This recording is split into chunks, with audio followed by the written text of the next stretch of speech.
Hey friends, Mario Cavallo here with DragonQuartzAudio. The dragon roars on. We're all just like so full of baloney, it's ridiculous. Audiophile guys, we have our opinions. Reviewers, this one sounds better. That one sounds better. Well, this one doesn't, but it sort of doesn't. No. This one's more, twice the price and half the price. And everybody's full of baloney. Check out this little video to prove exactly what I'm talking about. And then there's going to be even more to the story. Because you're going to see a video, you're going to go, well, what's this guy talking about? Say, he turned the speaker around and it still sounds great. Yeah, it's like, huh, what? It's not supposed to be that way. But there's even more to the story as to why I turned the speaker around in the first place. Check it out. Hi friends, Mario Cavallo here, DragonQuartzAudio, my beautiful JBL 530s and Amari LP10 MK turntable. Let's talk about sound and the nonsense that everybody spouts off. Look at that speaker on the left. It's backwards at an angle, and yet the system sounds fabulous. My beautiful babies. I broke it. I broke it. I blew the woofer. Can you believe it? Does anybody out there besides me have a pair of JBL 530s in cherry wood? These are absolutely magnificent. Look how beautiful. I just love to take a minute to show them to you. And I got something very important to tell you. Coming up. It's coming soon. Guidebook 2019. Awesome home audiophile for regular guys on a budget. 150 pages, over 30,000 words I have written for you. Stories, insights, knowing exactly what to do in the $1,000 range to say up to no more than like $4,000. And then also for some of you who are really on a budget, what do you do? You know, below 1,000. What do you do? I know you're going to love that book.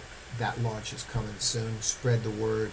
Like, subscribe, share this video. I really appreciate it. Go to the Dragon Quartz Facebook.com, DragonQuartzAudio. Go to my Facebook page and make a comment. Come say hello. Thanks very much, everybody. We'll see you soon. Oh, this audiophile nonsense about how good your system sounds, including me. Now, you know, hey, look, folks. Everybody knows you got to have a good quality amplifier. Absolutely, there's many good choices there. You gotta have a good quality, clean, true amplifier, and quality sound source, right? Whether that's a nice CD player or DAC, and these days, you know, even for $250, you can now buy a source that is audiophile, pristine audiophile quality, like 95% of what you're going to get from $5,000 gear. It's the truth. Nobody wants you to know this, but it's the truth, right?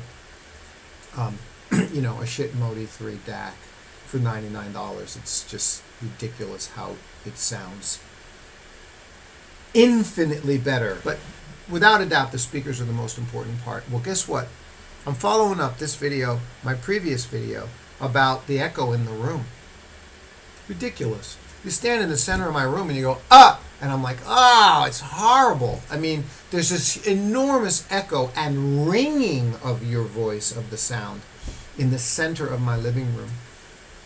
So as soon as you turn it up, your room acoustics, you know, this sound starts chaotically bouncing all over the place. You want to know why your system doesn't sound so clean. You can just hear from upper mids and on up. It all just starts bouncing around like crazy all over the place, right? Medium volume level, it's nice. It's not bouncing around so much. But as soon as you crank it up, it starts getting hashy, right? So we talked about that in the first video. So your system's just not, it starts with how great your speakers are. But again, you're at that point of diminishing returns at $1,000 a pair for great speakers.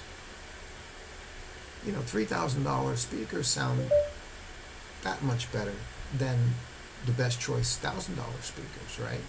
I mean, this is just the truth, you know. And and by the way, it's very important to say at the same volume level, at equal volume levels. There's actually very little difference between most speakers, frankly. I did a listening session here at the JBL dealer, my partner here in Shenyang. The JBL array, the one that's in the JBL dealer's room, in the listening room. 9,000 a pair. Okay, I hooked up the JBL 530 and the JBL arrays and did listening comparison. Okay, again, at medium volume level, the kind of sound that I'm going to listen in my own house. Okay, just nice. You know, the sound that you should listen to a piano jazz trio, right? You don't listen to that at ear bleeding levels. And you also don't listen to it at low levels. You want the volume of the piano, you want it to be the same as what it would be as if the piano was right there in your room. I'm a jazz pianist. I want it to be natural. So that's a medium volume level.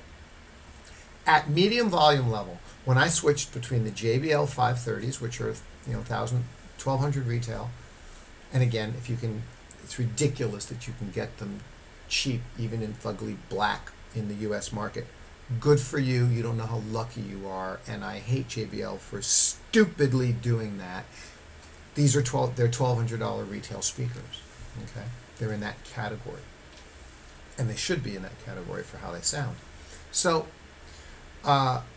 when I listen to the JBL 530, and then I switch and listen to the JBL Array, I think it was the Array 1000, 10-inch woofer with the titanium mid compression horn driver, titanium compression horn tweeter.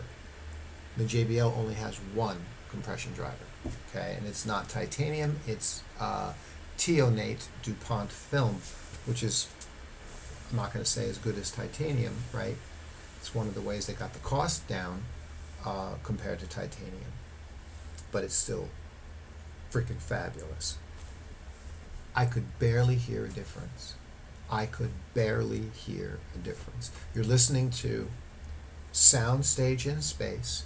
I'm listening to Oscar Peterson, my best RCA disc, Oscar Peterson, We Get Requests, which is the best acoustically sounding CD that I own, including any and all SA CDs that I own.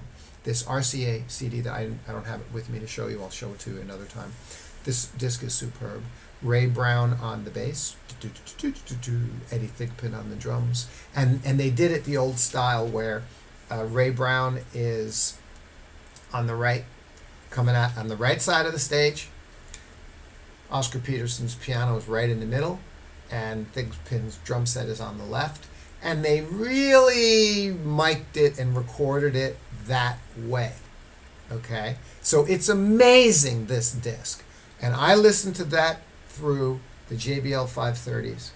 And I'm listening for depth and height and soundstage and the way Eddie Thigpen is on those drums and the way Ray Brown is on that bass. I mean, unbelievable.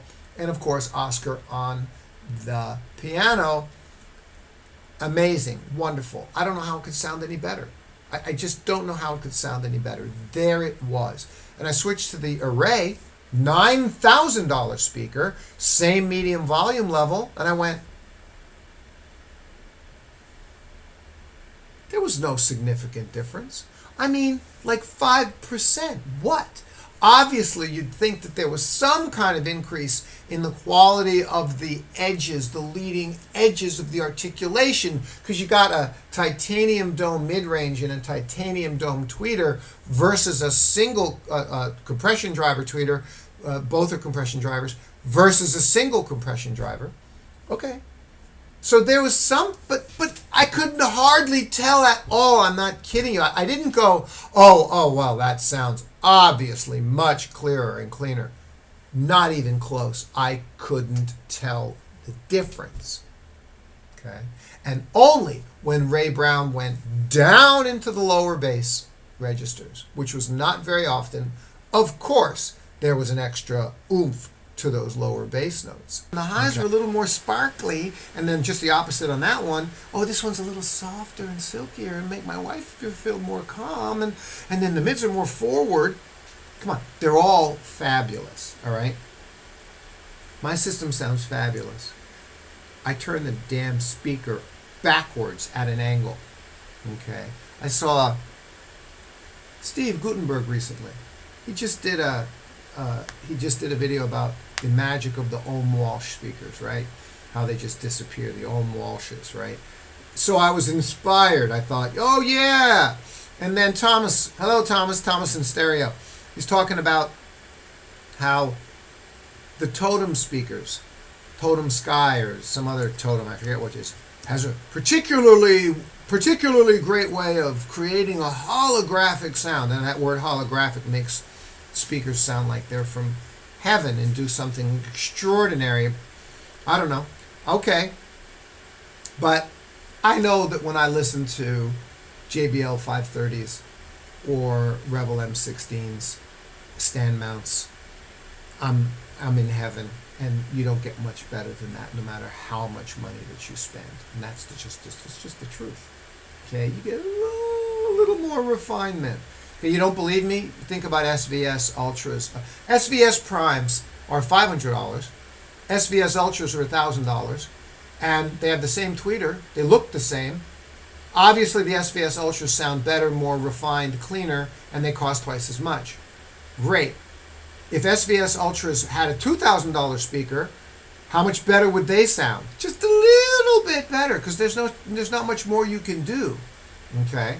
I mean, clarity, thrilling clarity of mids, thrilling clarity of highs, clear, open, spacious, articulate, and pinpoint imaging, size of soundstage, clarity of bass. Bass is fast and tight, not boomy.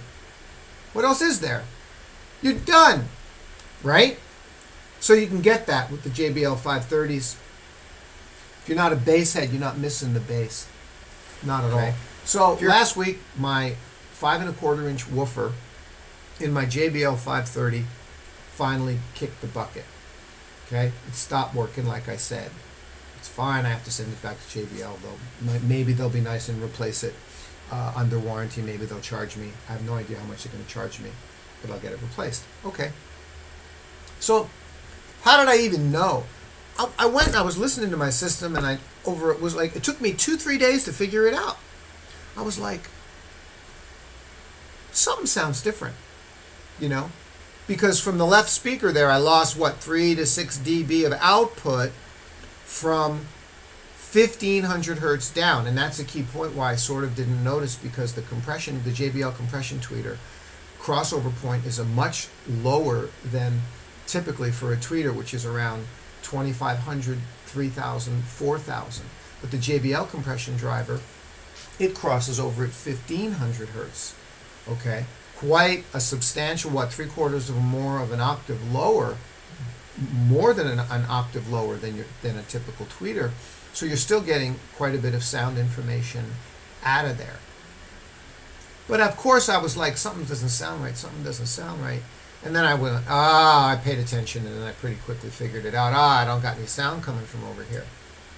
And to get a lot more, what clued me in on it was I was cranking up the volume to get more bass. I was like, it doesn't quite have the oomph, which makes sense, right? And then I was like, I see what I did. So now the balance of the system was too bright.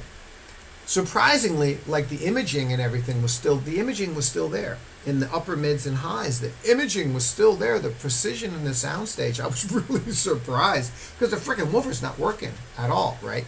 So I'm really laughing about this. I thought, wow, this is proof of how much audiophiles, how full of baloney we are about sound. Because I'm like, wow, it still sounds really good. Obviously with a tipped up to the bright side, missing the lower bass and missing the mids and the lower bass from the one speaker. And then I thought to myself, well, let me play the Ohm Walsh holographic diffuse sound game. It won't have that pinpoint precision. Let me see how it sounds. I'll tamp down the highs, and I just took the speaker with the bad woofer, and I just turned it around so that the tweeters facing, the compression drivers facing to the rear. And I had them both equally against, they were both still there. Both, I have them quite far out from the rear wall. I love the imaging, about 4 feet out from the rear wall. And I just turned it backwards. And then I started experimenting with it. And I was like, wait a minute. If I want the highs to really bounce off the rear wall, more specifically, then I'll take the left speaker and I'll push it closer to the wall. And then I'll also experiment. Well, I don't want that hole in the middle, so let me tilt the speaker to the inside so the sound goes and meets the sound off the wall and meets the sound of the woofer of the two. They kind of cross, So the center image now is to the right, obviously, because there's more output coming out of the right speaker. And the left speaker is bouncing at the angle off the wall. The sound is bouncing off and meeting to the right of the center the sound of the other speaker. And so I played around with it and I messed around with it. And then I was just like, especially when I'm just playing acoustic guitar music or some light acoustic music like Bob James and Earl Klug, and I sat and I listened to it, and I was just shocked at how wonderfully diffuse and holographic it sounded, but not so diffuse.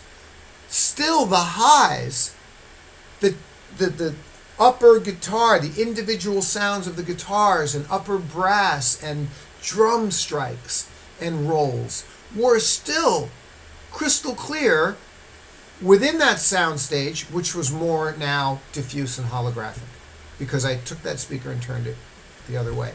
Plus, the left woofer's not even working. It sounds really good. What are you going to do with that? I mean, what's to say about that? To me, that just tells us all how full of baloney we all are about how, the pristine idea of, the perfect imaging. There's a guy, remember the guy saying, he was talking about this sound placement of the speakers. If the speaker is off by even 1 inch, then the whole sound stage is gone. I'm like, wow, what a bunch of baloney, right? We take ourselves way too seriously, and I proved it, and that's all I wanted to say today. Spread the word, like, subscribe, share this video. I really appreciate it. Go to the Dragon Quartz Facebook.com, DragonQuartzAudio. Go to my Facebook page and make a comment. Come say hello. Thanks very much, everybody. We'll see you soon. Mario Cavallo here with Dragon Quartz Audio. Bye-bye.